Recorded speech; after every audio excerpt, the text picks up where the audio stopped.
આગામી ભાવનગર મહાનગરપાલિકાની ચૂંટણી અન્વયે ભારતીય જનતા પાર્ટી દ્વારા સેન્સ લેવાની પ્રક્રિયા હાથ ધરાઈ હતી.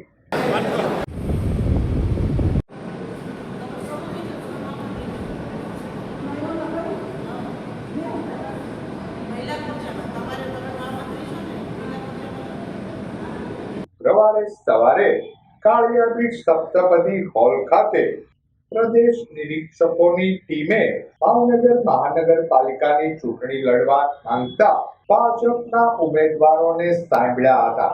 નિરીક્ષકો સમક્ષ રજૂઆત કરવા ભાજપમાંથી ચૂંટણી લડવા માંગતા ઉમેદવારો બહોળી સંખ્યામાં ઉમટી પડ્યા હતા.